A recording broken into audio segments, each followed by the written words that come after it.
Buenos días, chicos y chicas. Bienvenidos al seminario de finanzas cuantitativas con Python de la Facultad de Ciencias de la UNAM.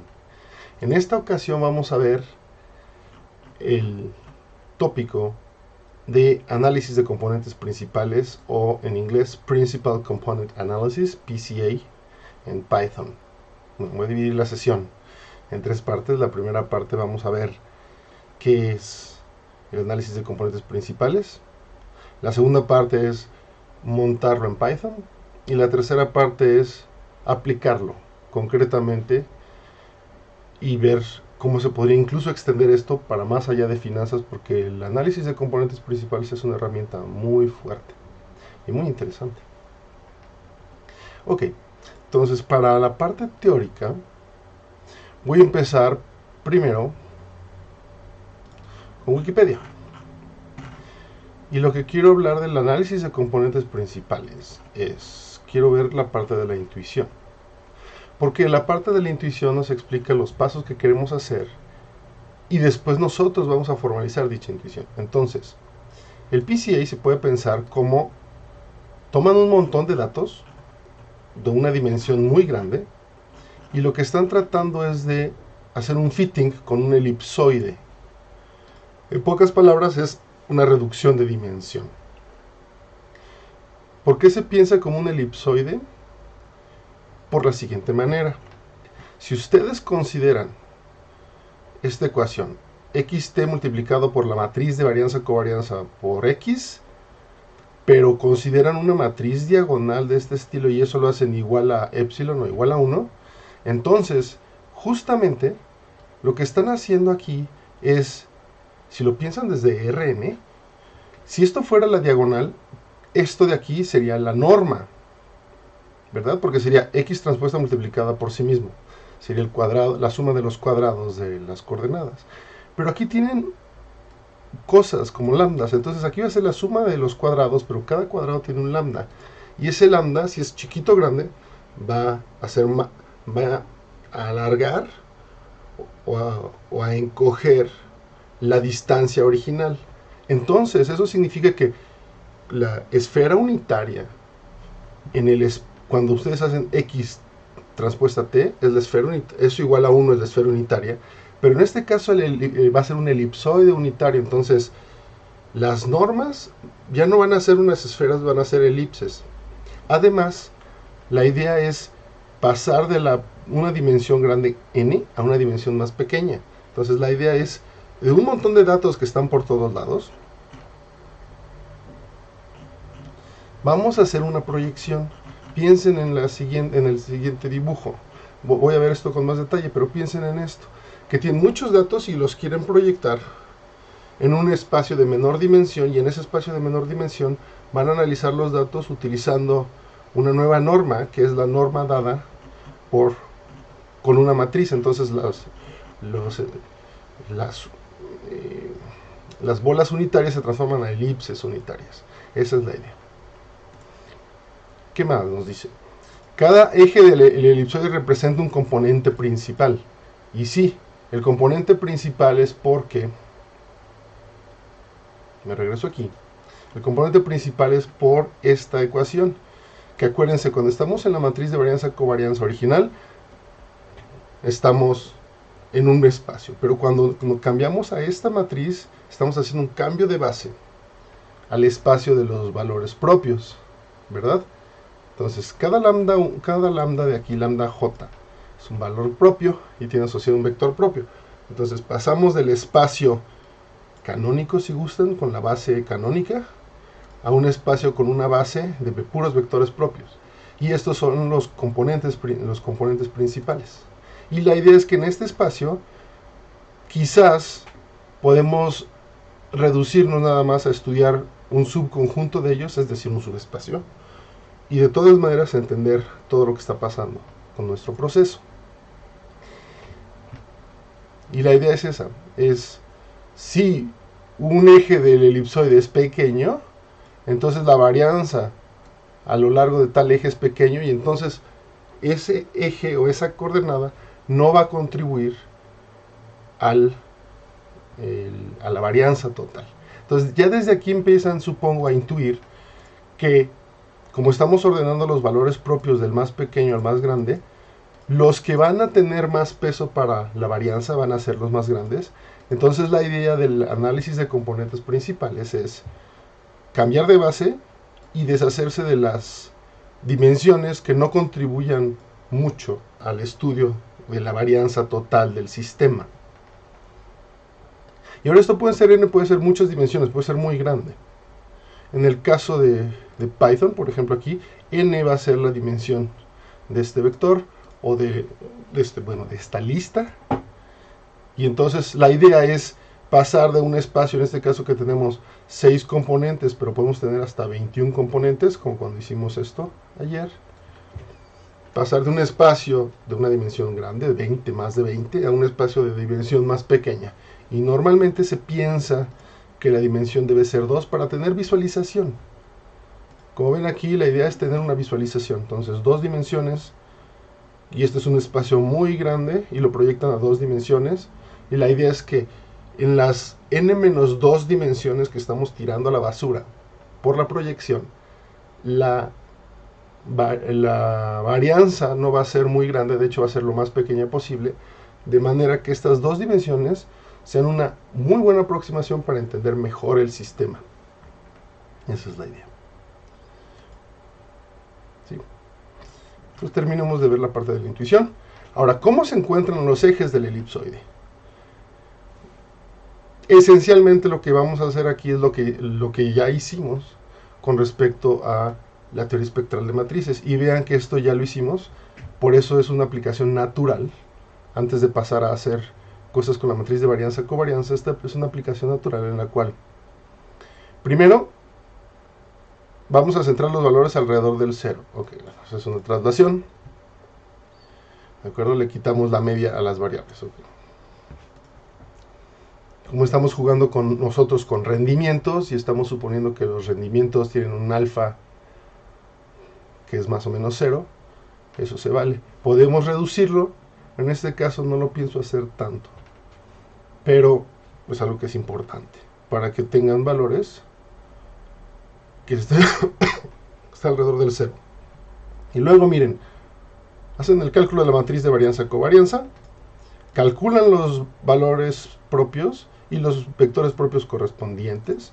Después normalizan cada uno de los vectores propios, que por construcción son ortogonales, para transformarlos en vectores unitarios. Después de eso, cada uno de los vectores propios se puede interpretar como un eje del elipsoide. Entonces la idea es que pasan, justamente si ven este dibujo, este de aquí, pasan de un espacio de datos donde está la esfera unitaria y los ejes son los ejes canónicos, a una elipse quizás un poco rotada, y eso va a ser la norma en la que estoy jugando. Entonces estoy cambiando la norma porque la norma es de esta manera, y estoy cambiando la base. Y entonces lo que estoy tratando de hacer es, con esa nueva base dada por la matriz de varianza-covarianza, obviamente que los vectores más chiquitos que se empiezan con el lambda 1, el más chiquito va a tener menos contribución que el más grande. Esa es la idea. Y este eje de base transforma la matriz de covarianza de forma diagonalizada, de manera que cada elemento diagonal representa la varianza en cada eje. Pues sí, porque justamente si definimos si esto es la varianza, si hago esto con respecto en esta base y lo hago con respecto a la primera entrada, bueno, cuando calculo esto, cuando calculo esta parte con la cuya de esta manera, esto va a ser la suma de las lambda j xj al cuadrado. Entonces, y eso es con las nuevas coordenadas. En la coordenada del primer vector, ese vector, ¿cómo se escribe? Se escribe como 1, 0, 0, 0, 0, 0, 0, 0. En estas coordenadas elípticas, si gustan. Y entonces, la varianza de ese vector es lambda 1, nada más. Entonces, eso significa que y lo repiten para cualquier j de 1 a n, entonces que lambda j es la varianza del vector propio de dicha base, que es bj, que son estos de aquí. Ok. La proporción de la varianza de que cada vector propio representa se puede calcular dividiendo el valor propio correspondiente por la suma de todos los valores propios. Y entonces la idea de esto es simple y llanamente, como ven, tengo esto de aquí, y entonces la varianza del vector j es lambda j, y entonces lo que voy a llevar yo, la varianza explicada, es decir, de todo el sistema la varianza es la suma de las lambdas. Y la varianza que explica lambda j va a ser lambda j dividida por la suma de las lambda j. ¿Ok? Entonces ahora ya vamos a pasar a esta parte. Entonces, vamos a empezar a hacer más cálculos. Entonces tomamos la matriz de varianza-covarianza, que es simétrica y definida positiva, por lo tanto hay un cambio de variables y los valores propios están ordenados del más chiquito al más grande. Pongo esto que potencialmente puede ser 0, aunque en la gran mayoría de los casos que tenemos no va a ser así, pero podría ser un 0 si por ejemplo si por ejemplo ponemos el Standard & Poor's y el Spider, que es su tracker. Muy probablemente el primer valor propio tal vez sea 0, porque los dos vectores son casi el mismo, ¿verdad? Casi linealmente dependientes. El primer valor propio, que es el más chiquito, minimiza la varianza total del portafolios. Y por lo tanto el vector asociado se llama el vector de mínima varianza. Y esto es interesante porque sin hacer ningún algoritmo de minimización, si ustedes tienen un universo de activos y quieren encontrar cuál es el portafolios que tiene la menor volatilidad posible, es equivalente a decir la menor varianza posible, y entonces ese es el primer vector propio. Entonces no necesitan hacer ningún cálculo, con que hagan esta descomposición espectral entre valores propios y vectores propios, directamente ya tienen el portafolios de mínima varianza. A ver, una pregunta. ¿El análisis de componentes principales solamente se usa en variables numéricas o las categóricas se pueden incluir? Se utiliza con numéricas porque lo que estás haciendo es que tienes muchos puntos en el espacio.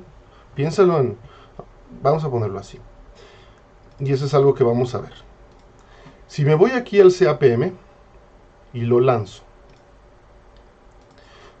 ¿se acuerdan qué es lo que estábamos haciendo aquí? Estábamos tratando de reducir todas las posibles dimensiones a proyectarlo en una sola dimensión, que es la dimensión del benchmark. Esto es un análisis de componentes principales ya. Estamos buscando encontrar una reducción, entonces de todas las posibles dimensiones nos vamos a reducir a la recta verde. Entonces sí necesitamos datos. Entonces tienen que ser variables numéricas, pero nada te impide que las variables categóricas, que es si pertenece o no a una categoría, nada te impide que tú les pongas un cierto peso. Por ejemplo, suponte que en marketing estás comprando, y es un caso que yo vi, querían lanzar unos nuevos productos de té y tenían varias ideas de cuáles son las variables que cuentan, y eran entre comillas o pseudo categóricas, porque era el aroma, el color del empaque, el color del té, el sabor, la acidez del té. En cuanto a sabor era si era muy ácido, si era menos ácido, si era muy dulce, si era menos dulce. Y también tenía otra variable de qué evocaba el té y tenía ciertos nombres, ¿no? Entonces le ponían así como Midnight Dew, así como rocío de medianoche y no sé qué. Unos nombres un poco cursis, pero la idea es que qué tanto puede vender un nombre cursi. Entonces obviamente cuando le dan a probar a las personas, porque se hacían pruebas, le daban a probar a las personas y decían, este me gusta, este no me gusta, pero no era un valor de me gusta de 0 a 5, que puede ser. Pero lo que hacían es, de los factores, por ejemplo, si tienen 20 factores, ¿qué factores para ti son importantes en un té? Y entonces, si tienes 20 factores y esa persona escoge 5, Lo que tú puedes hacer es considerar que estás pensando en el vector 1, 1, 1, 1, 1 y puros ceros. Y cuando lo normalizas, porque lo vas a dividir entre 20, ¿verdad? Porque son 20 factores, te va a decir 1 entre 20. Entonces, 0.05, 0.05, 0.05, 0.05, 0.05 y 0.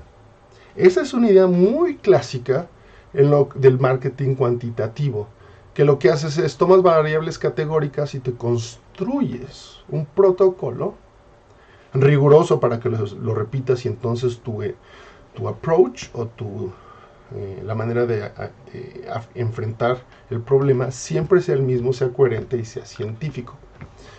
Entonces, para responder con este ejemplo, piénsalo así en test, o piénsalo en ciertos productos que quieren vender. Lo que se hace es pasar de variables categóricas a variables no categóricas, numéricas, y entonces se hace este análisis. Quiero que vean el caso contrario. No solamente el primer valor propio minimiza la varianza, sino que el último valor propio es el que tiene, es el más grande, y por lo tanto, ¿qué significa? Es la dirección en la cual la varianza es la más grande.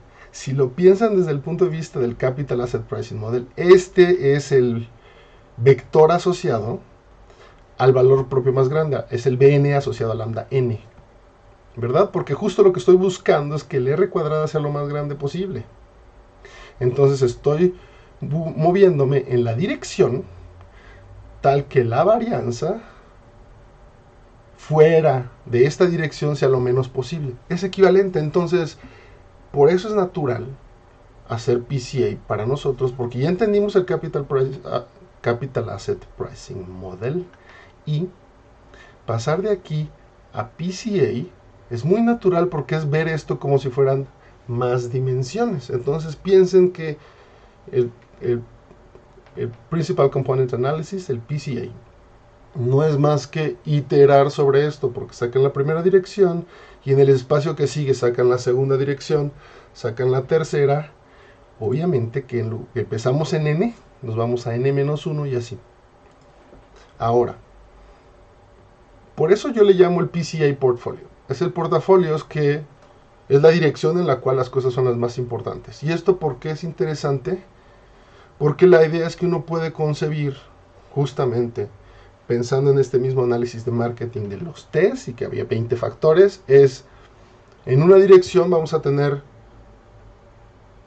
ciertos factores positivos, ciertos factores negativos y ciertos factores cero. Entonces, a lo mejor en una dirección en la cual el nombre del té es negativo, significa que a lo mejor a la gente no le gustan los nombres cursis como Rocío de Medianoche, y le gustan nombres a lo mejor un poco más étnicos, así de, no sé, de especias del Amazonas, o especias del río Orinoco, no sé. Entonces les gustan menos los nombres como muy románticos, les gustan más los nombres étnicos. Puede ser. Pero si es positivo en el aroma, significa que para la gente, en esa dirección, a la gente le interesa más el aroma. Y como es el que tiene más peso, significa que esa variable de aroma en general tiene que ser positiva. Y eso les permite interpretar cosas que ese vector les permite nada más de eso, simplemente sin hacer mucho, interpretar si el nombre es positivo, si el aroma es positivo, si la acidez tiene que ser positiva o negativa. A lo mejor les gusta más algo astringente, o a lo mejor lo dulce está súper penalizado y dicen, no, es que actualmente a la gente no le gusta lo dulce, entonces si lo anuncias como algo dulce de miel de las abejas de, no sé, de la Nueva Caledonia, no va a vender. Pero si lo anuncias como limones de la Nueva Caledonia, sí va a vender. ¿Sí? Bueno, entonces lo que quiero hacer ahora es ver esta ecuación. Cuando ustedes se toman un vector unitario con la norma al cuadrado, esta ecuación siempre se va a satisfacer. ¿Por qué? Porque si toman, acuérdense cómo es la base de vectores propios. Es ortonormal. Eso significa que si yo tomo la base original y la transformo en la base de vectores propios, le estoy aplicando una transformación ortonormal. una transformación ortogonal, que son estas, que cumplen con las propiedades de que su transpuesta es su inversa, primero, y segundo, que preservan el producto punto. Por esto, porque si toman Q de B contra Q de W, así, esto se escribe B transpuesta Q con W, esto es la identidad, y entonces aplicar a B y a W el producto punto es lo mismo que aplicarlo a Q de B y a Q de W. Y la transformación es invertible. Aquí lo ven, que la transpuesta es su propia inversa. Supongo que ya vieron esto, entonces me voy un poquito rápido, pero si no, vayan a matrices ortogonales y lean la primera parte. Hasta acá.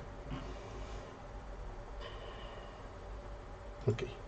Entonces, esto significa que esta ecuación es válida pensando en la base de vectores propios. Y en la base de vectores propios, cuando hacen este cálculo, esto les da lambda 1, la suma es lambda 1, W1 al cuadrado, más lambda 2, W2 al cuadrado, más lambda n, Wn.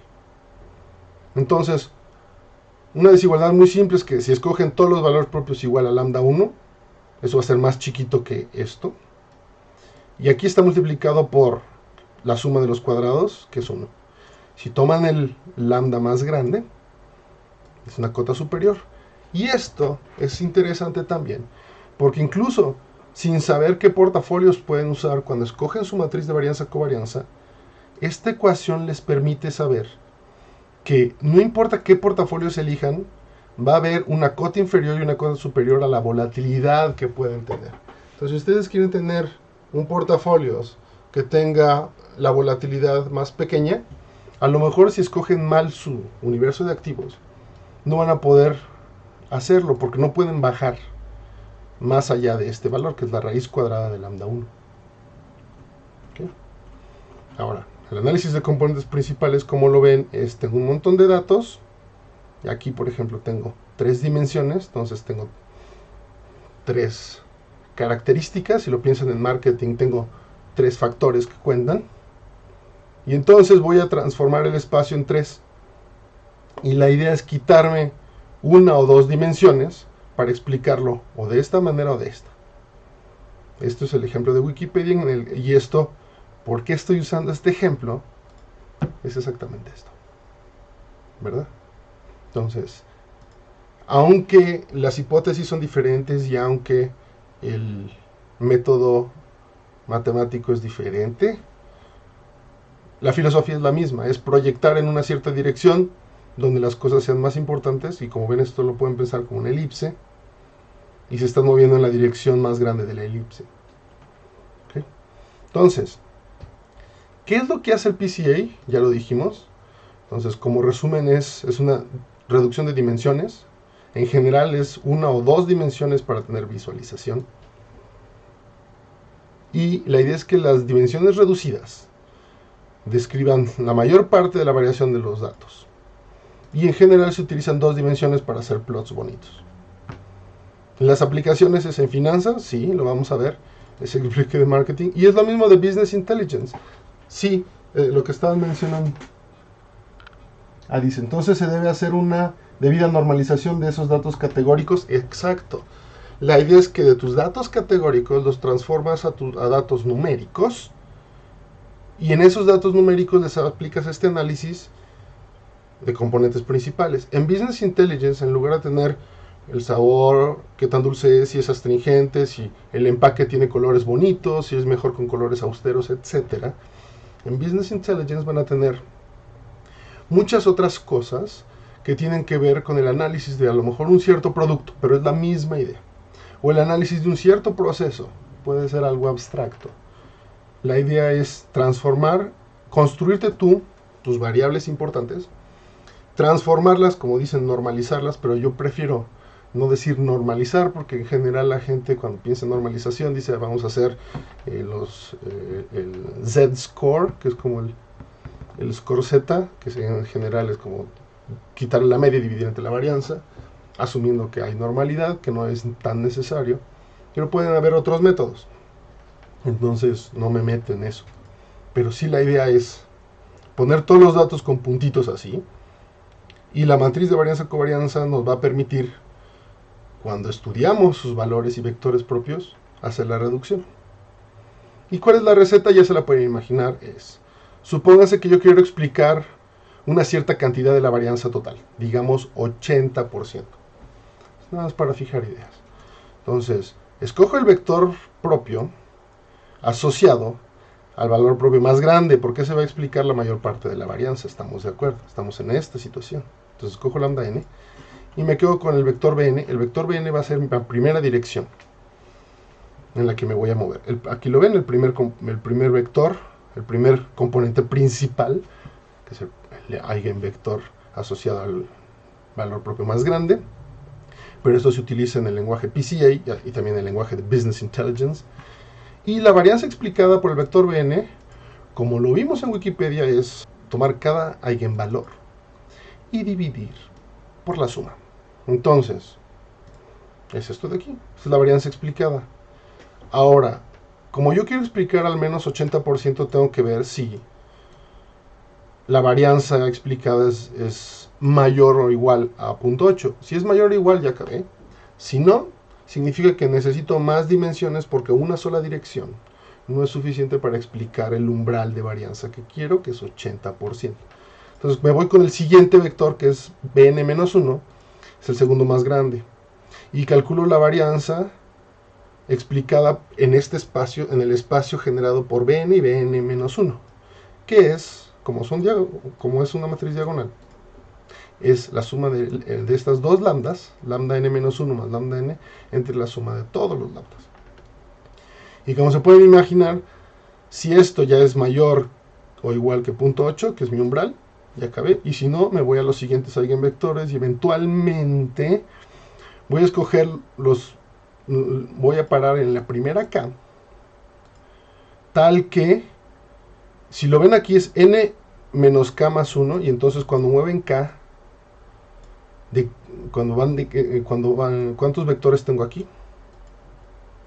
Tengo n vectores, ¿verdad? Porque este es el 1, el siguiente es 2, el siguiente es 3, y este n se puede ver n menos k más k. Entonces aquí tengo k vectores, y me paro en el espacio de dimensión k, que explica el umbral de varianza que quiero. Entonces, así funciona la reducción cuando no quieren hacer visualización. Cuando quieren hacer visualización, lo que hacen es quedarse con dos dimensiones, pero el principio es el mismo. ¿De acuerdo? Usando PCA se pierde explicabilidad, ¿cierto? Buena pregunta. Buena pregunta. La respuesta es, desde el punto de vista, si lo pensamos así, desde el punto de vista de que consideramos que la varianza de un sistema es la información o explicabilidad, utilizando la palabra que mencionaste, sí, porque aquí significa que perdemos 33%, porque tenemos, 34%, porque explicamos solamente 66%. Pero aquí estás de acuerdo. Aquí no pierdes nada. Es porque es un tracker, entonces es un caso extremo.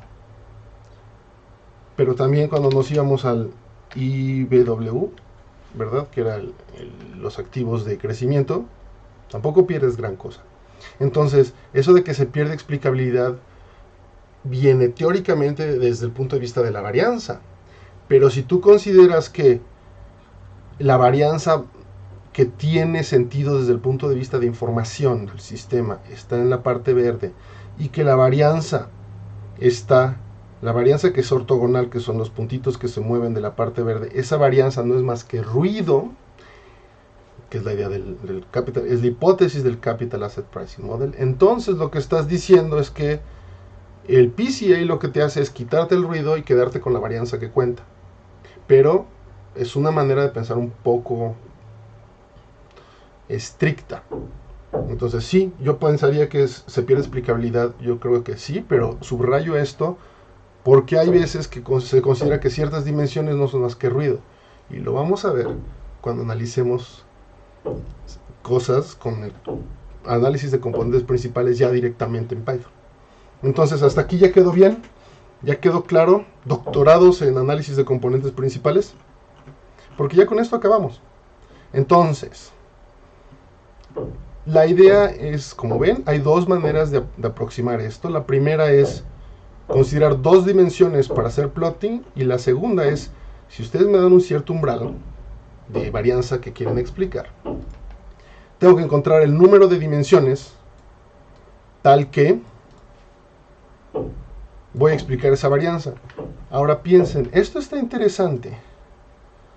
Si yo les doy esto, fíjense, lo único que necesitan para calcular cuál es el número de dimensiones necesario en la K, lo único que necesitan son los valores propios. No necesitan los vectores propios. Entonces, mientras yo les dé los valores propios, obviamente los tienen que ordenar y hacer el cálculo adecuado. Ustedes pueden saber de un espacio de dimensión n, si quieren explicar p por una porción p o porcentaje p, entonces va a existir una k que depende de ese porcentaje p, y lo único que tienen que hacer al seguir esta receta es calcular cosas con valores propios. Está muy simple, ¿no? Ok, entonces ya que tenemos esto, vámonos a Python.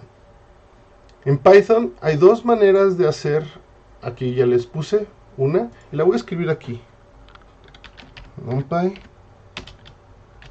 Ig. Existe NumPy Ig, pero sin H. Es para calcular vectores propios. Pero el problema aquí es que los valores propios, esto les regresa valores propios y vectores propios. Aquí está, returns valores propios y vectores propios, pero los valores propios no están necesariamente ordenados. Entonces, hay un algoritmo más rápido que se llama H de Hermitiano, y es para matrices simétricas. ¿Por qué? Como es una matriz simétrica, existe la descomposición LU de la matriz que tiene ceros arriba de la diagonal, L de lower, entonces tiene ceros arriba, upper tiene ceros abajo. Aquí está. ¿Lo ven? Entonces, esto es un algoritmo más rápido, y los valores propios están ordenados de manera ascendente. Y segundo, los vectores propios están normalizados. ¿Esto cómo se puede hacer? Aquí ya tenía es lo que hicimos ayer. Aquí es el acordeoncito que estaba jugando. Entonces, primero, vean, la matriz de varianza-covarianza, lo que voy a hacer es agregarle un término de normalización. La volatilidad, que es la raíz cuadrada de la varianza, crece como la raíz cuadrada del tiempo. Entonces la varianza crece linealmente en el tiempo, entonces hay que multiplicar por 2,52, no por la raíz cuadrada. La volatilidad es la que se multiplica por la raíz cuadrada. Entonces, al hacer esto, que nada más estoy agregando una multiplicación de lo que hicimos ayer, esto me va a dar una cierta matriz. Ahora voy a jugar con este universo de activos, que son los 6 activos que tenemos de cripto, 3 normales y 3 nativos y 3 stablecoins, ¿verdad? Tenemos Bitcoin, Ethereum, Solana, y tenemos las 3 stablecoins. Entonces vamos a correr esto, le pongo play, que ya habíamos hecho. Nos vamos aquí a las variables. La matriz de varianza-covarianza ya tiene entradas más grandecitas, y la idea es que justamente la raíz cuadrada de este número va a ser la volatilidad anual. Y como ven aquí, las volatilidades son muy chiquitas, las varianzas son chiquitas, y aquí son muy grandes. Y la más grande es esta, que este es Ethereum, Solana y Bitcoin. Ok. Ahora, ¿cómo calculo los valores propios? Súper simple. Aquí está. Es una línea en Python. Entonces, todo lo que hicimos, explicar y tratar de venderles la teoría complicada, no es más que una línea en Python, que es esta de acá. Como ven,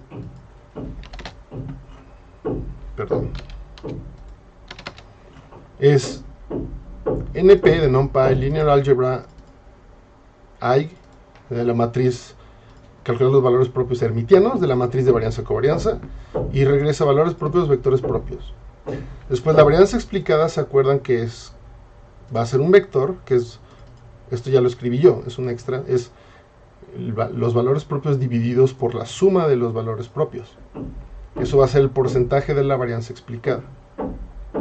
Y este último de producto es para ver que si los vectores propios sí son, la matriz de vectores propios sí es una matriz ortogonal.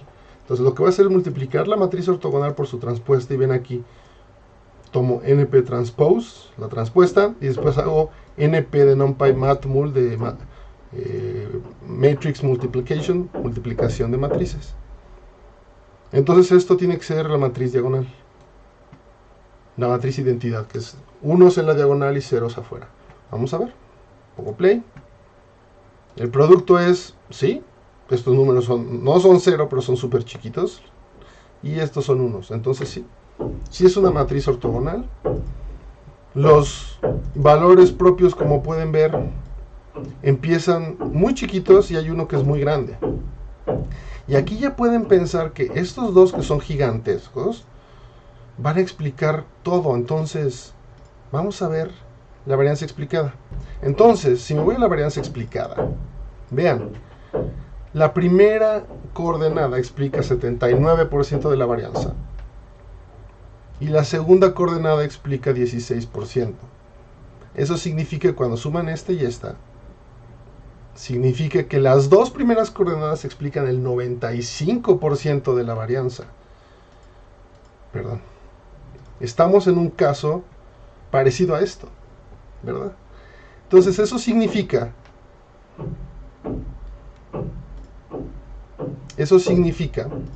que esencialmente podemos reducir el problema a 2 dimensiones, porque estas 4 dimensiones no cuentan. Ahora, ¿qué cara tienen esas dimensiones? Si ven la matriz de varianza-covarianza, pueden ver que, y eso se los voy a adelantar, es esta matriz, aquí ven que esto es como 0, como si fuera 0, casi 0, ¿verdad? Esta covarianza. Entonces, en general tenemos, como lo vimos ayer, dos sectores: el sector de tokens nativos, que es Bitcoin, Ethereum, Solana, y el sector de stablecoins. Y aquí nos está diciendo que, uno, no solamente los stablecoins no cuentan para nada, me puedo quitar 3 dimensiones, sino que este problema, en lugar de verlo como un problema de 3 dimensiones, lo puedo ver como uno de 2, porque la tercera dimensión no cuenta. Eso lo vemos desde aquí. La tercera dimensión no cuenta. Ahora, entonces, ¿cuáles son los valores propios? Perdón, los vectores propios. Fíjense. Aquí, como ven, esto es casi 0. ¿Están de acuerdo conmigo? Esto es como casi 0. Entonces, esencialmente es, quítate para calcular el PCA, te quitas las variables que no contribuyan a la varianza, y esos son, pues, los stablecoins, porque son tan estables que su volatilidad es muy pequeña y no contribuye. Entonces me voy a reducir a esta matriz, a esta parte. Pero vean aquí, el peso más fuerte es en Sol, porque esto es así, es natural, porque es la que tiene más volatilidad. Entonces, desde aquí ya pueden tener una intuición que el vector, el primer componente principal, que es el vector asociado al valor propio más grande, va a tener más peso en los componentes con más volatilidad. Y aquí pueden ver que justamente podemos pensar esto como un espacio de 2 dimensiones, porque la tercera dimensión no cuenta. Entonces la idea de esto es que, al hacer este análisis, en lugar de tener que analizar un espacio de 6 dimensiones, que es esto, me voy a reducir a analizar un espacio de 2 dimensiones generado por estos dos. Incluso como esto es 0, puedo pensar nada más generado con esto. Y con eso voy a explicar toda la información de mi universo de cripto. ¿Sí? Entonces esto es la utilización. Ahora, fíjense lo que voy a hacer. Lo que voy a hacer es justo hacer cálculos para que sea más preciso lo que estoy tratando de explicar. Entonces los cálculos que voy a hacer es lo siguiente. Ahora voy a pensar en PCA, lo voy a poner así como es PCA for 2D para visualización en 2 dimensiones. Entonces, para visualización en 2 dimensiones del PCA, me voy a restringir a 2 vectores. Entonces, lo que voy a hacer es justo, vean la notación que estoy usando. Si tomo los eigenvectores, que son acá, y voy a calcular, ¿se acuerdan esto? Bueno, voy a calcular el primer vector, el vector importante es este. Entonces, ¿cómo se pone? Es el -1 significa que es el último. Vamos a ver que sí es cierto. F9. Entonces me voy aquí al PCA vector 1 y sí es, ¿verdad? Si tengo el -2 significa que voy a utilizar 1, 2, voy a utilizar este de aquí. Es notación de Python, es decir, el -1 es el último, y cuando van agregando es penúltimo, antepenúltimo, etc. Esto es la notación. Pues agarro este de aquí, F9, y tengo este de acá, ¿verdad? Entonces esas son las 2 direcciones que necesito. De la misma manera que los vectores, esto es con 2 puntos, porque esto es para elegir columna, y esto es decir, tómame todos los renglones. Este de Eigenvalues es un arreglo de esta manera. Entonces, de la misma forma, si escogen -1 y -2, F9, -1 y -2, si aquí esto lo comparo con el de aquí, es 1.64, es el Eigenvalue 1, .34, estoy utilizando estos dos, ¿verdad? Y la varianza explicada del PCA es, si toman esto de aquí, la varianza explicada, ¿se acuerdan? F9, es un vector. Bueno, es un flow, es un arreglo. Entonces, para tomarme los últimos dos, utilizo la misma notación. Voy de -2 hasta el final. F9. Tomo los últimos dos. ¿Se acuerdan? La varianza explicada está acá. Entonces me tomo el 79 y el 16. Y después lo sumo. Punto suma. F9. Entonces la varianza explicada es del 96.5%. Ahora, esa es la parte del PCA.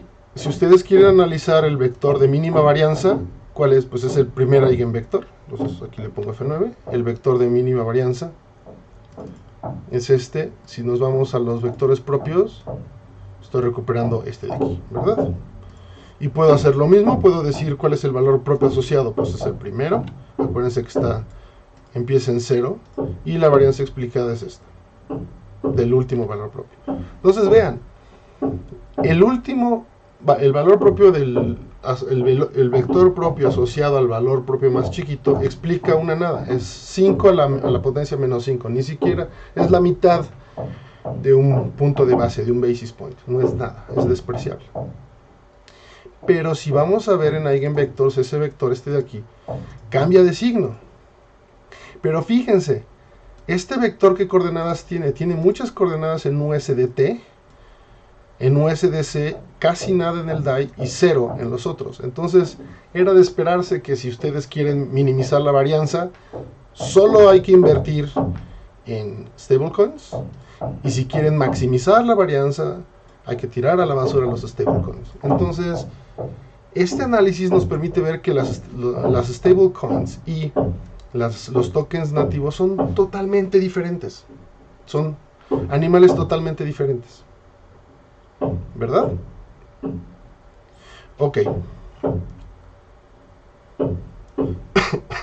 Está bien. Perfecto. ¿Sí? Entonces ya con esto lo hicimos. Ahora vamos a ver esto con otros activos. ¿Qué cara tienen? ¿De acuerdo? Entonces, ya que tenemos esto, ya acabamos. Bueno, esta parte no la hice, la puedo hacer. Y con esto, si se acuerdan, cómo calculábamos la volatilidad mínima y máxima del sistema, era justo la raíz cuadrada de lambda 1 es la volatilidad mínima y esta es la volatilidad máxima. Y esa información, que es interesante porque nos dice que no puedes tener una volatilidad de menos de 1%, 1.08% anual, pero la volatilidad no puede ser más grande que 28. Vamos a terminar la sesión. ¿Qué no le gustó acá? Es que sí, ya. Es que comenté cosas. Entonces vamos a buscar aquí, ya que hicimos esto, vamos a hacer el análisis de todos estos de aquí. Yo lo voy a poner así, lo voy a necesitar. Aquí. Ahora vamos a hacer, ¿se acuerdan? Este análisis es el sector, todos los activos del sector tecnológico, todos los activos del sector financiero y todos los activos del sector salud. Vamos a ver esto qué cara tiene.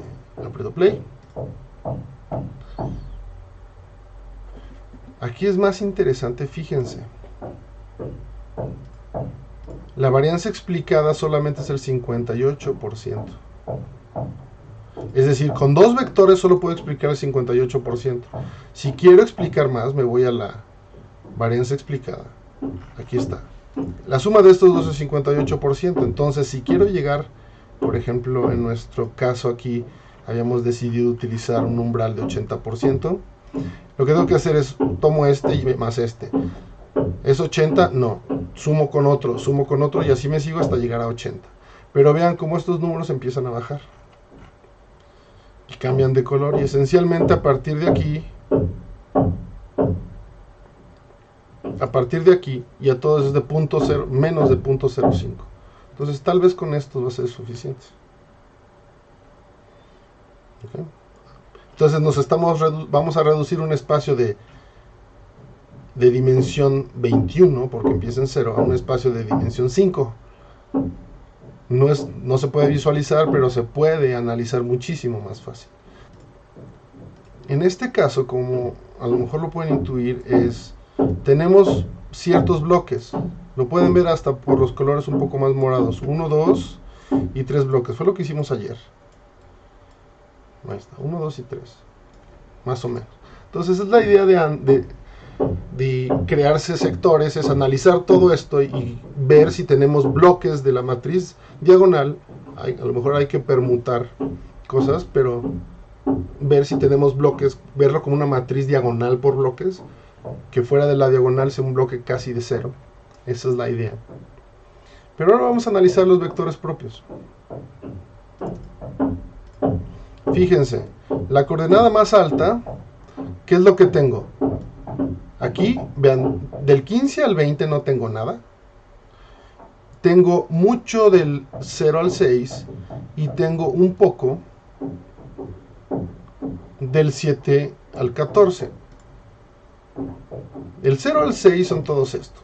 Entonces tengo mucho de tecnología, mediano de finanzas y 0 de sector salud, ¿verdad? ¿Eso por qué? Porque el sector salud tiene una volatilidad menor que el sector financiero y el de mayor volatilidad es este. Entonces es muy obvio. Ahora si nos vamos aquí, vemos el primer este de aquí. Esencialmente todo esto es 0, ¿verdad? Fíjense, esto es 0. Uno hubiera pensado, si tenemos que el sector salud es el más chiquito, entonces tener una combinación del sector salud debería darme lo más chiquito, y parece que no. Pero la razón por la que eso pasa es porque estos dos tienen signo contrario. Vamos a ver el 9 y el 10, entonces esencialmente todo lo demás es 0. Entonces solo hay que invertir en el 9 y en el 10. ¿Ok? 0, entonces aquí empieza 7, 8, 9 y 10. Fíjense. Visa contra Mastercard. Entonces es el 9 y el 10, ¿verdad? Vamos a ver la matriz de correlación. Si me voy a la coordenada 9, 10, vean, este es el punto de mayor correlación, porque este tiene 82, grande, este tiene 73, grande, pero este es el más grande, punto 89, la correlación entre Visa y Mastercard. Entonces, esencialmente, si yo quiero construirme portafolios de varianza más chiquita, me dice, olvídate de los 21 activos, solamente invierte en Visa y en Mastercard. Y entonces vas a hacer una inversión long short, porque vas a invertir long en Visa y short en Mastercard. Y esto es interesantísimo. Porque si le muestro esto a mi gerente de portafolios, va a decir, entonces si quiero minimizar varianza y quiero invertir aquí, lo único que tengo que hacer es invertir en Visa y en Mastercard. Le digo, sí, perfecto. Y ese es un análisis directo de las propiedades espectrales de la matriz de varianza-covarianza. No hemos calculado ningún argumento de minimización. ¿Cómo es el segundo componente principal? Es el vector propio n-1. Aquí lo ven que justo si esto es positivo y esto es negativo. Entonces, en la segunda parte voy a hacer short en tecnología. Entonces la idea cuando se construye en este espacio es largo y corto en tecnología, pero todo lo demás es largo. Entonces justamente al pensar esto es decir, reducir mi problema a 2 dimensiones. Obviamente no voy a explicarlo todo, solo explico 58% de la varianza total del sistema. Pero cuando hago esto y me restringo los vectores propios, los dos de componentes principales para visualizar, está perfecto, porque en pocas palabras es o estoy long o largo tecnología, o estoy short o corto tecnología, que es lo que está haciendo aquí. Y lo demás, bueno, tienen ciertos componentes que no son despreciables. Entonces está genial. Esencialmente, y como ven, como esto es positivo, esencialmente esto se reduce a tecnología, a estar long o short en tecnología. Y entonces, ya con eso también es una intuición de todo lo que está pasando, el sector tecnológico es el más importante. Y ya lo habíamos visto con correlaciones, ya lo habíamos visto con las matrices, pero aquí también lo estamos viendo con el peso de la información. Está genial, ¿no? Bueno, a mí me parece genial. Voy a hacer un análisis, aquí lo tengo, de los factores que habíamos hecho. Y con eso termino. Entonces ahora voy a hacer el análisis de factores.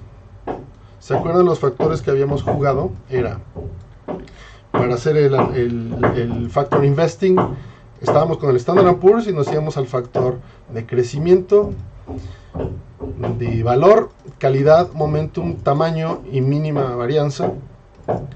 Y después nos íbamos al sector tecnológico, financiero, salud, consumer discretionary, consumer staples, industriales, comunicación y utilidades y utilities. Vamos a ver. Fíjense aquí, si tomo en cuenta la varianza explicada, explico el 85%, incluso el primer vector explica 77%, pero los últimos dos vectores, o los vectores, los componentes principales, el primero y el segundo, explican 85% de la varianza. ¿Y qué cara tienen esos? Vamos a ver los vectores.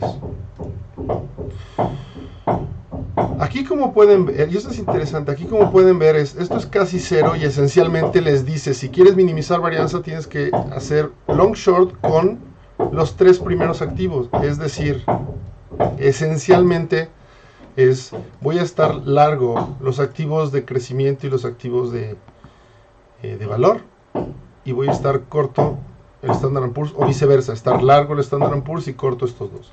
Pero son los únicos que cuentan. Entonces le puedo decir a mi gerente de portafolio, si quieres minimizar la varianza, tírate a la basura todos los demás y solo considera este espacio. Segunda parte es, ¿qué cara tienen los componentes principales? Como lo ven, fíjense, parece ser que los pesos es casi como si fuera 1, 1, 1, 1, 1, la entrada 1, 1, y este de aquí va a tener partes negativas. Por ejemplo, va a tener parte negativa aquí, que si se acuerdan, este es Standard & Poor's, crecimiento y valor. Entonces va a ser negativo en valor.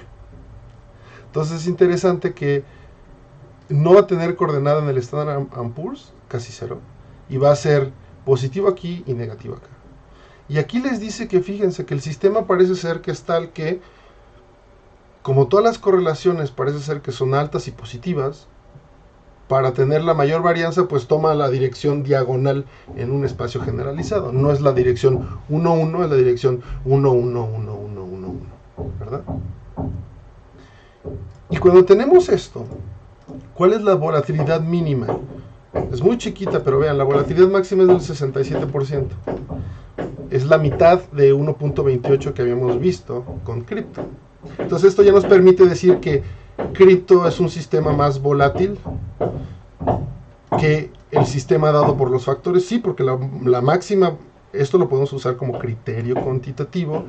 El máximo valor propio es qué tan volátil o caótico es el sistema. Entonces cripto va a ser 2 veces más caótico que esto. Genial. Genial.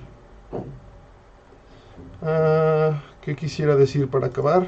No sé si tengo una cosa extra. Estuve jugando con varios ejemplos. No, suficiente. Entonces, con esto ya acabamos. Les voy a informar en el transcurso del día cómo vamos a hacer para la tarea de esta semana. Nos tocaba una tarea examen, pero tengo que decidir si hacemos tarea examen o hacemos una primera tarea como de calentamiento, una tarea semanal, y después la tarea examen la dejo a la siguiente semana. Se los voy a informar en la tarde, noche de hoy, pero con esto ya le paro. Espero que ya doctorados en Principal Component Analysis, y nos vemos el próximo martes. Para mí ya es jueves, viernes. Mauricio, out.